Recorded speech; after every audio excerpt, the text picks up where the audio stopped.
রাকসুর সাবেক ভিপি, বিএনপির সিনিয়র যুগ্ম মহাসচিব জনাব রুহুল কবির রিজভী আহমেদ, উপস্থিত রয়েছেন বিএনপির যুগ্ম মহাসচিব মুন্সিগঞ্জের কৃতি সন্তান আব্দুল সালাম আজাদ, মুন্সিগঞ্জের আরেক কৃতি সন্তান স্বেচ্ছাসেবক বিষয়ক সম্পাদক মীর সাদাত আলী টুকু, উপস্থিত স্বাস্থ্য বিষয়ক সম্পাদক রফিকুল ইসলাম এবং ডাক্তার জাহিদ সহ নেতৃবৃন্দ, সাংবাদিক ভাইরা, আসসালামু আলাইকুম। একটা কথা আছে, নেতৃত্ব করো, প্রভুত্ব করো না, সম্মান চাও, জুলুম করো না। আমরা সেই নীতিতে পররাষ্ট্রনীতিতে বিশ্বাস করি। দেশের বাইরে আমাদের বন্ধু আছে, আমাদের কোনো প্রভু নাই, কিন্তু সম্মানের উচিলায়, নেতৃত্বের উচিলায় আমাদের উপর যদি প্রভুত্ব করা হয়, জুলুম করা হয়, সেটি বরদাস্ত করার মতো কোনো মানসিকতা আমাদের নাই।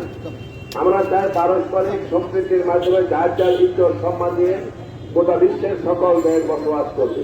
কিন্তু আমরা দুঃখ বারাক্রমে বলতে হচ্ছে, একটি দেশ দলকে, বিশেষ করে একটি নেত্রীকে সমর্থন করতে গিয়ে যে দেশ গোটা দেশের মানুষের, বাংলাদেশের মানুষের সেন্টিমেন্টের বিরুদ্ধে দাঁড়ায়, সেটি কোনো সুস্থ পররাষ্ট্রনীতি হতে পারে না। আর তার বিরুদ্ধে তাদের আচরণ, তাদের কথাবার্তা, তাদের বক্তব্য, তাদের কর্মকাণ্ড আজ কেমন পর্যায়ে গিয়েছে যে গোটা দেশের মানুষ আজকে তার প্রতিবাদ হিসাবে আমরা কর্মকাণ্ড পরিচালনা করছি।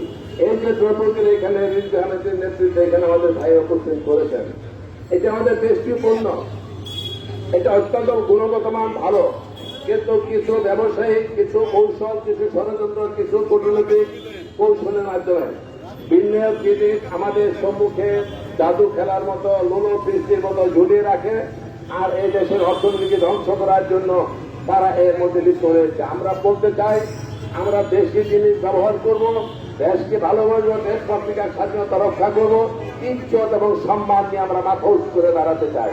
সেই মানসিকতা, চিত্ত শপথ নিয়ে যে কর্মসূচি, তারই একটি আজকের এই ন্যায্য মূল্যে দেশি পণ্য বিক্রির আয়োজন করা হয়েছেন, যার নেতৃত্ব দিচ্ছেন বিএনপির সিনিয়র যুগ্ম মহাসচিব জনাব রুহুল কবির রিজভী আহমেদ।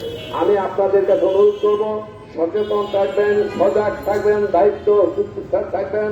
কোন ধরনের হুমকি, কোন ধরনের ষড়যন্ত্র, কোন ধরনের নাশকতা সকল কিছু প্রতিহত করে দেশ নেত্রী বেগম খালেদা জিয়া, আমাদের বিএনপির সুযোগ্য ভারপ্রাপ্ত চেয়ারম্যান জনাব তারেক রহমানের নেতৃত্বে আমরা যেমন ফেসিবাদকে বিদায় করেছি, সকল ষড়যন্ত্র নস্যাৎ করে দেশের স্বাধীনতা সার্বভৌমত্ব রক্ষার জন্য, অর্থনীতিকে সমৃদ্ধি করার জন্য আমরা একসাথে কাজ করবো, একসাথে চলবো, এই আহ্বান জানিয়ে সকলকে আবারও ধন্যবাদ জানিয়ে, কৃতজ্ঞতা জানিয়ে শেষ করতে আল্লাহ হাফেজ। বাংলাদেশ জিন্দাবাদ, জাতীয়তাবাদী দল জিন্দাবাদ, দেশ নেত্রী বেগম খালেদা জিয়া জিন্দাবাদ, জনাব তারেক রহমান